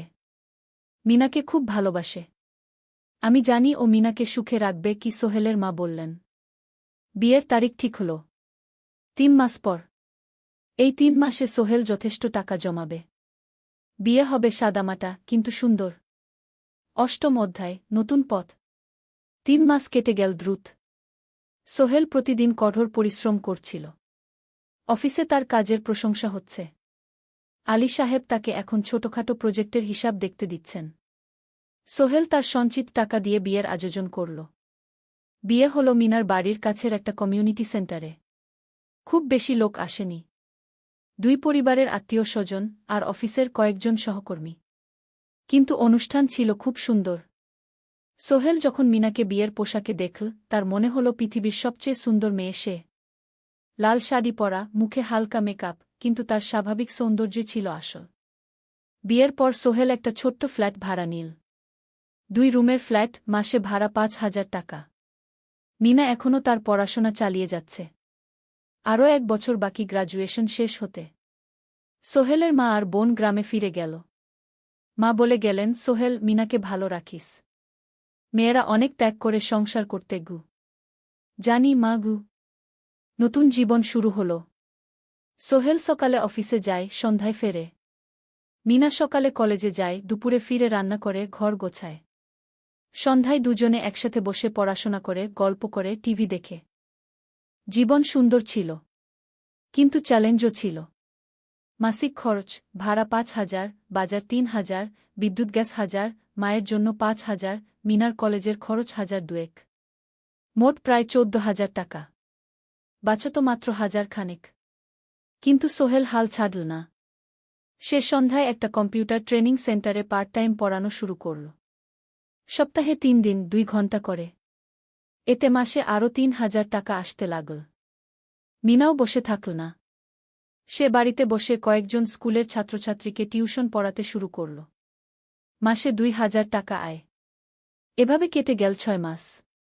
দুজন মিলে পরিবার চালাচ্ছে, স্বপ্ন দেখছে। একদিন সোহেল বলল, মিনা, আমি একটা নতুন স্বপ্ন দেখছি গু। কি? আমি নিজে একটা ছোট্ট কনস্ট্রাকশন কোম্পানি খুলতে চাই। ছোট ছোট প্রজেক্ট নেব। বাড়ি মেরামত, ছোট বিল্ডিং বানানো, এসব। তোমার কি যথেষ্ট অভিজ্ঞতা আছে? আছে। আমি ২ বছর ধরে এই কাজের সাথে জড়িত। অনেক কিছু শিখেছি। আর আলী সাহেবও আমাকে সাহায্য করবেন গু। কিন্তু টাকা কোথায়? কোম্পানি খুলতে তো অনেক টাকা লাগবে গি। আমি জমাচ্ছি। আরও ১ বছর কাজ করব। তারপর চেষ্টা করব। মিনা তাকে সমর্থন দিল। তুমি পারবে। তোমার মধ্যে সেই শক্তি আছে গি। নবম অধ্যায়, চ্যালেঞ্জের সময়। কিন্তু ভাগ্য সবসময় অনুকূলে থাকে না। সোহেল যখন স্বপ্ন দেখছিল নিজের কোম্পানি খোলার, তখনই একটা বড় সমস্যা এল। আলী সাহেবের কোম্পানি একটা বড় প্রজেক্ট পেয়েছিল। একটা ১০তলা বিল্ডিং বানানোর কাজ। কিন্তু প্রজেক্টের প্রধান ইনভেস্টর হঠাৎ পালিয়ে গেল। তিনি কোম্পানির কাছ থেকে প্রায় ৫০ লাখ টাকা নিয়ে গেছেন, কিন্তু কাজ শেষ হয়নি। কোম্পানি বড় ক্ষতির মুখে পড়ল। আলী সাহেব অনেক কর্মচারীকে ছাঁটাই করতে বাধ্য হলেন। প্রায় ১০ জনকে চাকরি থেকে বাদ দিলেন। বাকিদের বেতন কমাতে হল। সোহেলকে আলী সাহেব ডেকে বললেন, সোহেল, আমি তোমাকে রাখতে চাই। তুমি বিশ্বস্ত কর্মচারী। কিন্তু তোমার বেতন কমাতে হবে। ১৫,০০০ থেকে ১০,০০০। সোহেল মনে মনে চিন্তায় পড়ে গেল। ১০,০০০ টাকায় সংসার চলবে কিভাবে? মায়ের খরচ, ভাড়া, বাজার সব মিলিয়ে তো ১৪,০০০ টাকা লাগে। কিন্তু সে কিছু বলল না। ঠিক আছে স্যার। বাড়ি ফিরে সোহেল মিনাকে সব বলল। মিনা চিন্তিত হয়ে গেল। এখন কি হবে? চিন্তা করো না। আমি পার্ট টাইম টিউশনির সময় বাড়াব। আর তুমিও বেশি করে টিউশন নাও। কিন্তু আমার তো পড়াশোনাও আছে গি। জানি। কিন্তু এখন এটাই করতে হবে গু। সোহেল সন্ধ্যায় আরও ২টো জায়গায় পার্ট টাইম কাজ খুঁজল। একটা দোকানের সন্ধ্যায় হিসাব দেখার কাজ পেল। মাসে ২,০০০ টাকা। আরেকটা জায়গায় সপ্তাহান্তে কম্পিউটার রিপেয়ারের কাজ পেল। মাসে ১,৫০০ টাকা। মিনাও ৩ জন নতুন স্টুডেন্ট নিল টিউশনে। তার আয় বাড়ল ২,০০০ থেকে ৩,৫০০। কঠিন সময় ছিল। সোহেল সকাল ৮টায় অফিসে যেত, সন্ধ্যা ৬টায় ফিরত। তারপর একটু বিশ্রাম নিয়ে ৭:৩০ বের হতো পার্ট টাইম কাজে। রাত ১০টায় বাড়ি ফিরত। রবি সোমবার কম্পিউটার রিপেয়ারের কাজ। মিনাও সকালে কলেজে যেত, দুপুরে ফিরে রান্না করত, তারপর বিকেলে টিউশন পড়াত। রাতে খাওয়া দাওয়ার পর পড়াশোনা করত। দুজনেরই শরীর খারাপ হতে শুরু করল। সোহেল একদিন অফিসে অজ্ঞান হয়ে পড়ে গেল। ডাক্তার দেখাতে নিয়ে গেল। ডাক্তার বলল, অতিরিক্ত পরিশ্রম। শরীরে পুষ্টির অভাব। ঠিকমতো খাচ্ছেন না মনে হচ্ছে গি। সত্যি কথা, খরচ বাঁচাতে সোহেল আর মিনা অনেক সময় কম খেত। মাংস মাছ কিনত সপ্তাহে ১ দিন। বাকি সময় শাকসবজি, ডাল। মিনা সোহেলকে বলল, আর নয় সোহেল। তুমি এভাবে নিজেকে শেষ করে ফেলছ। আমার পড়াশোনা বন্ধ করে দিই। আমি ফুল টাইম চাকরি করি গি। না, সোহেল জোর দিয়ে বলল। তোমার পড়াশোনা বন্ধ হবে না। আরও মাত্র ৬ মাস বাকি। তুমি গ্রাজুয়েট হবেই গি। কিন্তু তুমি। আমি ঠিক হয়ে যাব। চিন্তা করো না গে। কিন্তু পরিস্থিতি আরও খারাপ হল যখন সোহেলের মায়ের অসুখ হল। হার্টের সমস্যা। হাসপাতালে ভর্তি করতে হল। খরচ ৫০,০০০ টাকা। সোহেলের হাতে এত টাকা কোথায়? সে করিম মামার কাছে ধার চাইল। করিম মামা ২০,০০০ টাকা দিলেন। বাকি ৩০,০০০ টাকা সোহেল একটা এনজিও থেকে ঋণ নিল। সুদের হার মাসে ২%। মায়ের চিকিৎসা হল। তিনি সুস্থ হয়ে গেলেন। কিন্তু সোহেল এখন ঋণের বোঝায় পড়ে গেল।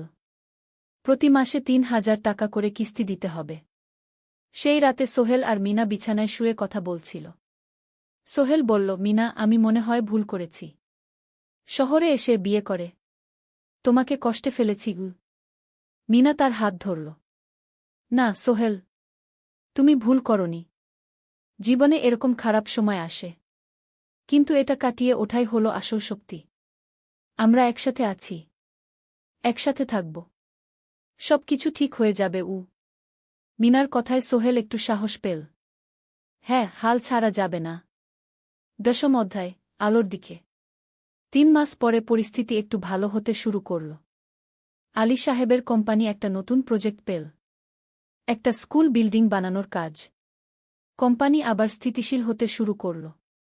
আলী সাহেব সোহেলকে ডেকে বললেন, সোহেল, আমি তোমার কঠোর পরিশ্রম দেখেছি। খারাপ সময়েও তুমি কোম্পানি ছেড়ে যাওনি। আমি কৃতজ্ঞ। আজ থেকে তোমার বেতন আবার 15,000 টাকা। সোহেল খুশি হয়ে গেল। ধন্যবাদ স্যার। মিনাও গ্র্যাজুয়েশন শেষ করল, ভালো ফলাফল করল। সে এখন চাকরি খুঁজছে।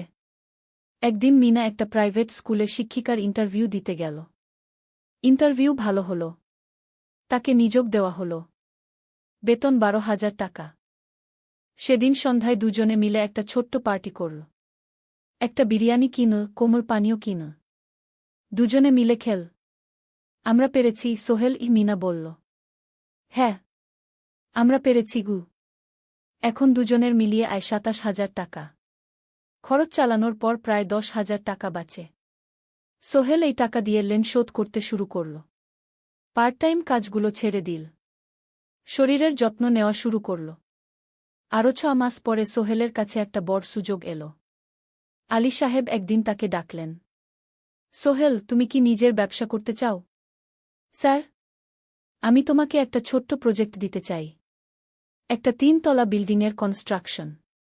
তুমি ম্যানেজ করবে, আমি শুধু সুপারভাইজ করব। লাভের 50% তোমার গু। সোহেল ভাবল, এটা একটা বড় সুযোগ, কিন্তু ঝুঁকিও আছে। যদি কাজটা ভালোভাবে না হয়? স্যার, আমি চেষ্টা করব, কিন্তু যদি ভুল হয়? ভুল হবে না। আমি তোমার উপর বিশ্বাস রাখছি, তুমি পারবে গু। সোহেল রাজি হয়ে গেল। এই প্রজেক্ট তার জীবনে টার্নিং পয়েন্ট হতে পারে। 11 অধ্যায়, স্বপ্ন পূরণের পথে। পরের 6 মাস সোহেল খুব কঠোর পরিশ্রম করল। প্রজেক্টটা ম্যানেজ করা সহজ ছিল না। শ্রমিক নিযোগ, ম্যাটেরিয়াল কেনা, কাজের তদারকি, সময়মতো কাজ শেষ করা, সব দায়িত্ব তার। প্রথম 2 মাস খুব চাপের মধ্যে গেল। একদিন একজন শ্রমিক কাজ করতে গিয়ে আহত হল। সোহেল তাকে হাসপাতালে নিয়ে গেল, তার চিকিৎসার খরচ দিল। এতে প্রজেক্টের বাজেট একটু বাড়ল, কিন্তু সোহেল জানত এটা করা দরকার।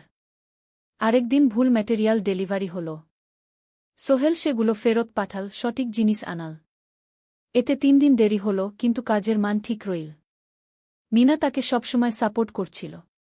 সে এখন চাকরিতে স্থিতিশীল। স্কুলের বাচ্চারা তাকে পছন্দ করে। প্রিন্সিপাল তার কাজে খুশি। প্রজেক্ট শেষ হল 6 মাসে, সময়মতো, বাজেটের মধ্যে। বিল্ডিংয়ের মালিক খুব খুশি হলেন। তিনি আলী সাহেবকে ধন্যবাদ দিলেন। আলী সাহেব বললেন, ধন্যবাদ আমাকে না, এই ছেলেকে দিন। সোহেল পুরো প্রজেক্ট ম্যানেজ করেছে গু। প্রজেক্ট থেকে মোট লাভ হল 3 লাখ টাকা। সোহেল পেল 1.5 লাখ টাকা। তার জীবনে এত টাকা এই প্রথম। সে করিম মামার ঋণ শোধ করল, এনজিওর বাকি ঋণ শোধ করল। তারপর তার মাকে 50,000 টাকা পাঠাল। মা দিয়ে গ্রামের বাড়িটা একটু মেরামত করাল, বোন ঋতুর জন্য একটা ল্যাপটপ কিনল। বাকি টাকা দিয়ে সোহেল একটা ব্যাংক অ্যাকাউন্টে জমা রাখল, ভবিষ্যতের জন্য। আলী সাহেব সোহেলকে আরও 2টো প্রজেক্ট দিলেন, এবার একটু বড়। সোহেল আত্মবিশ্বাসের সাথে সেগুলোও শেষ করল। 2 বছর পরে সোহেল সিদ্ধান্ত নিল, এবার নিজের কোম্পানি খোলার সময় এসেছে। 10 অধ্যায়, নতুন শুরু। সোহেল তার সব জমানো টাকা দিয়ে একটা ছোট্ট অফিস ভাড়া নিল। 2 রুমের অফিস। একটা রুমে কাজের জায়গা, আরেকটায় ছোট্ট মিটিং রুম। অফিসের সামনে একটা বোর্ড লাগাল, Sohel construction and development. Meena তাকে সাহায্য করছিল। সে অফিসের অ্যাকাউন্টস দেখত সন্ধ্যায় স্কুল থেকে ফিরে। দুজন মিলে একটা টিম। প্রথমে ছোট ছোট কাজ নীল। বাড়ি মেরামত, দোকান সংস্কার, ছোট বিল্ডিং কনস্ট্রাকশন। কাজের মান ভালো রাখার চেষ্টা করল। সময়মতো শেষ করল। দাম ন্যায্য রাখল। ধীরে ধীরে সোহেলের সুনাম ছড়িয়ে পড়ল। মানুষ তাকে বিশ্বাস করত। তার কাছে নতুন নতুন কাজ আসতে লাগল। প্রথম বছর খুব কষ্ট হল। কখনো লাভ হতো, কখনো লস। কিন্তু সোহেল থেমে থাকল না। সে শিখতে লাগল ব্যবসা কিভাবে চালাতে হয়। দ্বিতীয় বছরে পরিস্থিতি ভালো হল। সোহেল এখন 3 জন স্থায়ী কর্মচারী নিযোগ দিল। একজন ইঞ্জিনিয়ার, একজন সুপারভাইজার, একজন অফিস সহায়ক। তৃতীয় বছরে একটা বড় প্রজেক্ট পেল। একটা স্কুল বিল্ডিং বানানোর কাজ। 5 তলা বিল্ডিং। সোহেল পুরো মনোযোগ দিয়ে কাজটা করল। শ্রমিকদের ভালো বেতন দিল, ভালো ম্যাটেরিয়াল ব্যবহার করল, সময়মতো কাজ শেষ করল। স্কুল কর্তৃপক্ষ খুব খুশি হল। তারা সোহেলের কাজের প্রশংসা করল। এই প্রজেক্ট থেকে সোহেল প্রায় 5 লাখ টাকা লাভ করল। এই টাকা দিয়ে সে আরও ভালো একটা অফিস নিল। আরও কর্মচারী নিযোগ দিল। এখন তার কোম্পানিতে 10 জন স্থায়ী কর্মচারী। প্রজেক্ট অনুযায়ী আরও শ্রমিক নিযোগ দেওয়া হয়। ত্রয়োদশ অধ্যায়, পরিবার। এদিকে সোহেল আর মিনার সংসারেও খুশির খবর এল। মিনা গর্ভবতী। 9 মাস পর তাদের একটা মেয়ে হল। নাম রাখল সারা। সারা যখন জন্মাল, সোহেলের মা আর বোন চট্টগ্রামে এল। মা 1 মাস থেকে গেলেন। মিনাকে সাহায্য করলেন। সোহেল এখন একটা বড় ফ্ল্যাট ভাড়া নিয়েছে। 3 রুমের ফ্ল্যাট। একটা রুমে সোহেল, মিনা, একটায় সারা, আরেকটায় অতিথি রুম। মায়ের জন্য সোহেল সিদ্ধান্ত নিল তাকে চট্টগ্রামে নিয়ে আসবে। গ্রামে একা থাকা ঠিক না। কিন্তু মা রাজি হলেন না। না বাবা, আমি গ্রামেই থাকব। এখানে আমার পরিচিত মানুষ আছে। তোর বোনকে নিয়ে যা। ও ঢাকায় পড়ছে, চট্টগ্রামে এনে ভালো কোথাও ভর্তি করিয়ে দেগি। সোহেল তাই করল। ঋতুকে চট্টগ্রাম বিশ্ববিদ্যালয়ে ভর্তি করিয়ে দিল। ঋতু এখন সোহেলের ফ্ল্যাটে থাকে, বিশ্ববিদ্যালয়ে পড়ে। সোহেলের মনে হল তার জীবন এখন পরিপূর্ণ। স্ত্রী, মেয়ে, বোন সবাই তার কাছে। ব্যবসা ভালো চলছে। মা গ্রামে সুখে আছেন। চতুর্দশ অধ্যায়, সফলতার শিখরে। 5 বছর কেটে গেল। সোহেল এখন একজন সফল উদ্যোক্তা। তার কোম্পানি কি সোহেল কনস্ট্রাকশন অ্যান্ড ডেভেলপমেন্ট এখন চট্টগ্রামে বেশ পরিচিত। প্রায় 30 জন কর্মচারী তার অধীনে কাজ করে। সোহেল এখন শুধু ছোট প্রজেক্ট করে না, বড় বড় প্রজেক্টও করে। একটা 8 তলা বিজনেস কমপ্লেক্স বানানোর কাজ পেয়েছে। একটা হাসপাতাল বিল্ডিং বানাচ্ছে। মিনা এখনও স্কুলে পড়ায়। সে এখন ভাইস প্রিন্সিপাল। সাথে সোহেলের কোম্পানির অ্যাকাউন্টস ম্যানেজার। 2 জন মিলে ব্যবসা চালা।